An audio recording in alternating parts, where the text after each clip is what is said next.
The video you're about to see is from one of our courses called Technical Training, where we focus on the more mechanical side of the guitar and learning fretboard knowledge. I'll just be talking you through the video and explaining some of the exercises that we're doing. Shall we start with the 5 patterns, doing the 5 vertical patterns with 5 different rhythms? Okay, so we'll start with pattern 1. Ready? Okay, so starting with the quarter notes. 1, 2, 3, 4. So here we're playing through A minor pentatonic pattern 1, and we're going to do all the different subdivisions to practice the scale in a more meaningful way.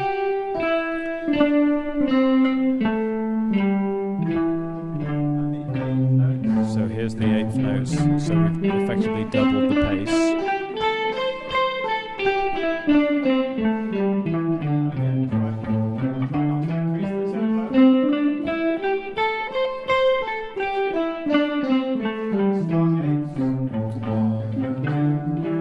And the strong 8ths, they sound different. The first note is longer than the second note, and so on. Okay, let's try that again, and we'll go from the quarter notes. We could probably start a bit slower than that anyway. So 1, 2, 3, 4. It's important to practice the quarter notes because it helps to internalize the metronomic value that you're working on, and you're just getting the accuracy in your scale playing as best as you can.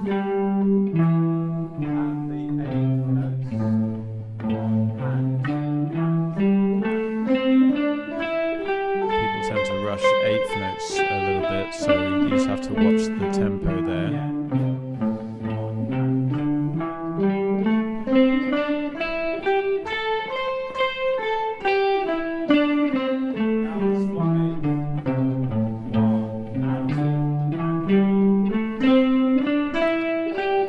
Create a good emphasis on the downbeat with the swung 8ths, because the note you play on the downbeat is then longer. It just creates more emphasis. With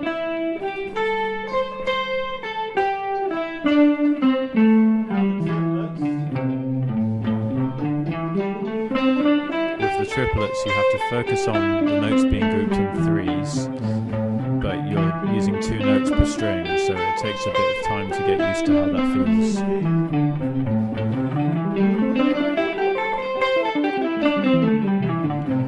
The 16ths are about playing fast and making it sound very even. This is really useful for when you're building rapid fire lines in a solo.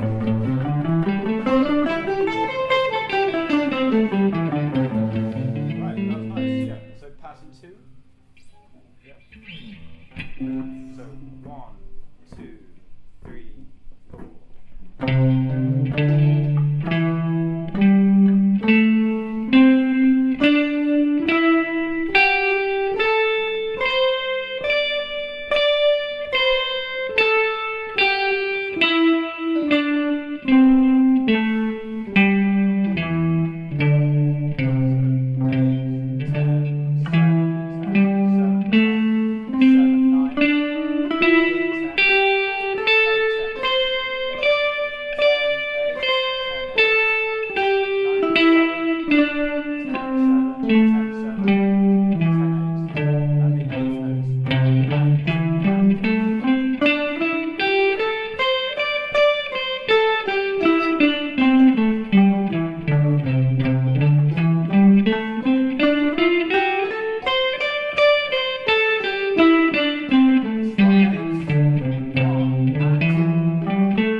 how are you guys finding that pattern? Because it's quite jumpy, isn't it? You know, bits of changing, particularly between that G and B string. It's okay. It's kind of there, but yeah. So fingering wise, you've got the option of just using the two fingers. So you've got the index finger, ring finger, and then, you know, mechanically that feels quite simple because you can sort of just drive those two fingers, but you've just got to get those kind of diagonal movements with the index finger where you're moving like that. So that's one thing. So you can, you know, focus your practice on that specifically, or you can do it in the more balanced sort of one finger per fret mode. So you're just literally using the middle finger for your notes on fret 8, and then little finger for fret 10, and then as you get to the top, you use the middle finger and little finger, which is not such a common combination of fingers. It's kind of a bit more difficult to really get the revs going with those two fingers, but it does have a certain flow to it because you don't have to do any jumping around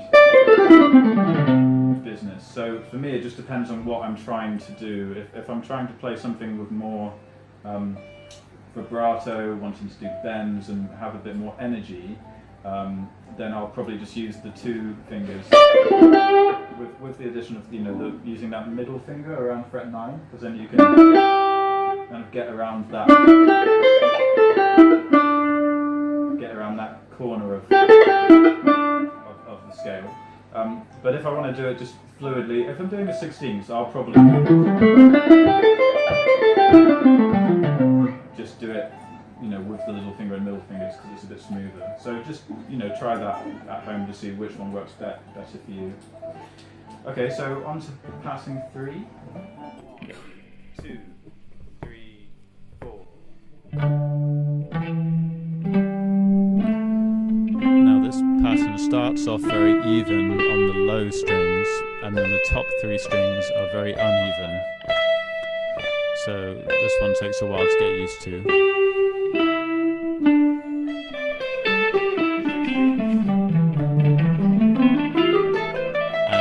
Been through the same process to get to the 16ths.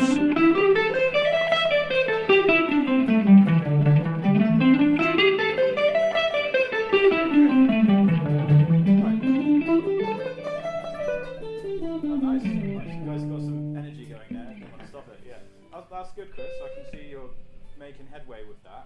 Yeah, it's good. So let's just quickly do patterns 4 and 5. How about we just do one cycle of each rhythm? So, you know, up and down and then straight away move to the next rhythm. So, passing 4. So, remember, keep it steady. So, 1, 2, 3, 4.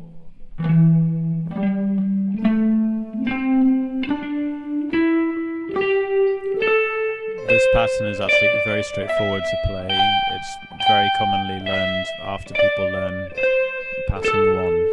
It's very similar to pattern 1, pattern 4. And there's the 16ths. Nice and straightforward. 2, 3, 4.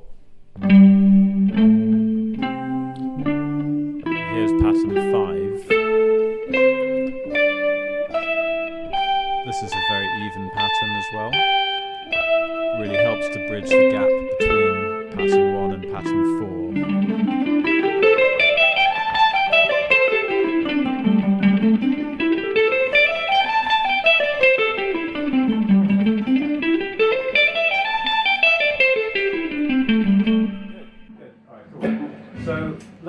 Let's have a jam.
This next exercise is called horizontal scale practice.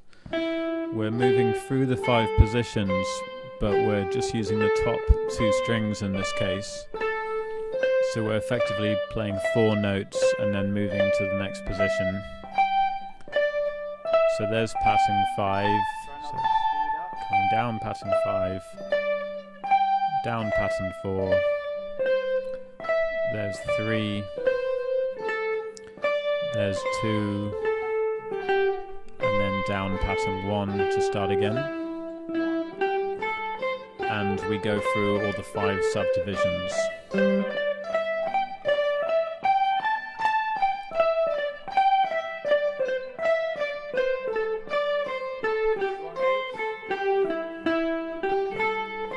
Swung 8 sounds really musical with this exercise. You can use that to generate some really nice lines when you're improvising.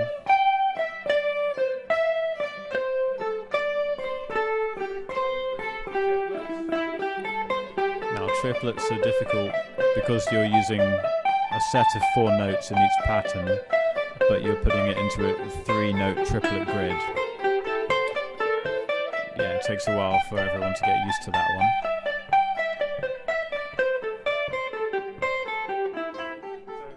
When we go down with the triplets, you only play the first note once rather than twice, because that means that you can start on a downbeat again, otherwise you start the whole pattern on an upbeat. It gets very strange indeed. So let's try going into that, because you guys did it really well, and if you can loop it twice, then you kind of really know you've got it. So 1 and 2 and 3 and 4 and...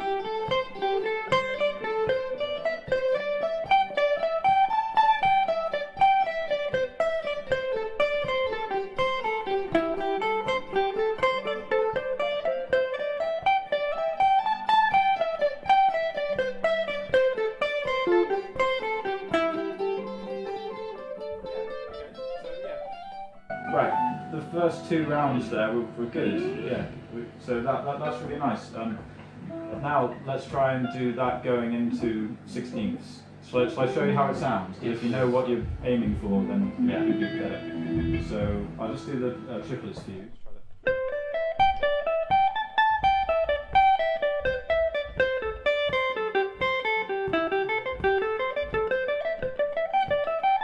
One and a 2 and a 3 and a 4 and...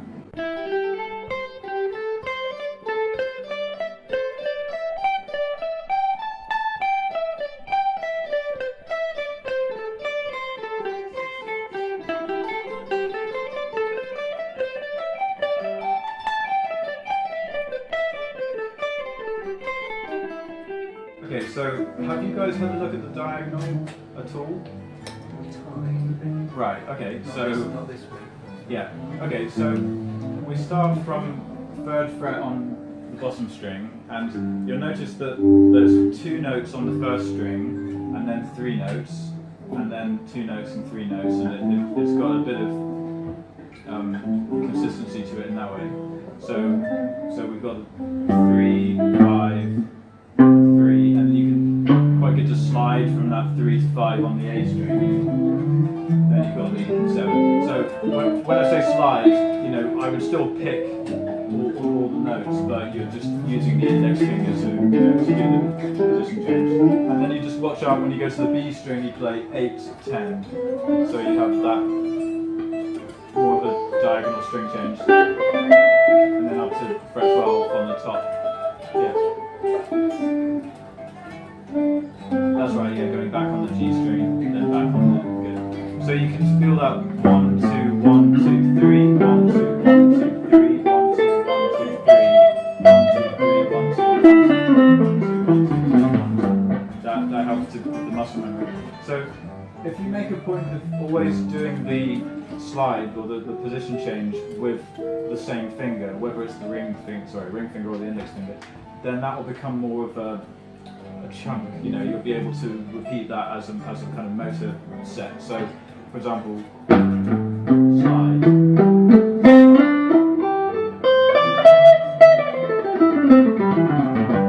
So I choose to slide with the index finger because then it just feels a bit more of an immediate command. As soon as I hit that string, I know I'm sliding. 1, 2, 3, 4.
So this is basically combining horizontal and vertical playing, so that the diagonal is sort of both. So you could argue that a diagonal doesn't really exist, it's just those two combined together. Because so if I'm here, for example, this is passing 5, and then moving into passing 1. For quite a while you're in passing 1.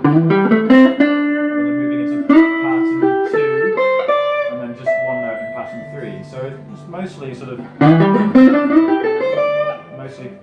passing 1 and 2, but the overall sense of it is a diagonal motion, and I think this gives you the most sense of freedom when you can start to use it more organically, because obviously this is a set path of how you would move through the scale shapes, but when you can start to unlock just moving along a string and knowing what you can do from any point, like then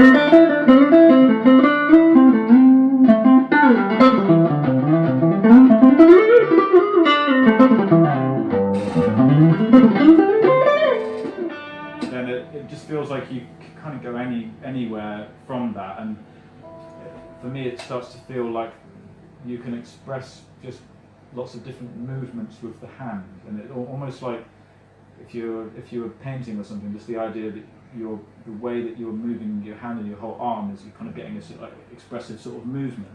So when you can play the guitar without worrying actually too much about patterns, because when you play diagonally, the patterns actually start to melt away a bit more, and then it's more about the kind of gesture of out of tune there, but the way that you're sort of moving around the whole fretboard, if you see what I mean. Because I don't think about patterns that much when I play, especially when I'm in a more diagonal kind of mode of playing. Because the trick really is that if you can, something that we don't actually do on this course that would be probably a good idea, is just playing on one string. Because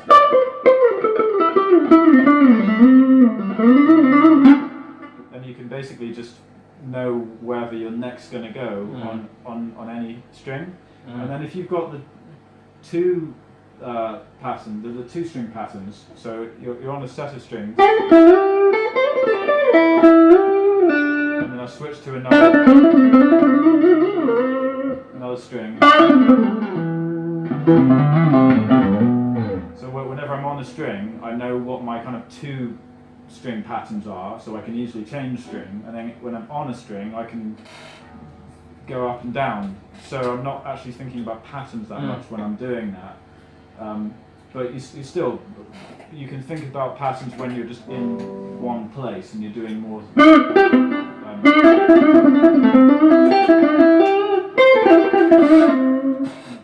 motor-based stuff in one place. So pattern playing is a great way as well. So it just helps to change your mode of thinking, basically. If you're soloing and you're in a pattern for a while, and then you're thinking about diagonal, and then you're thinking about 2 strings, and it helps you to kind of change gears.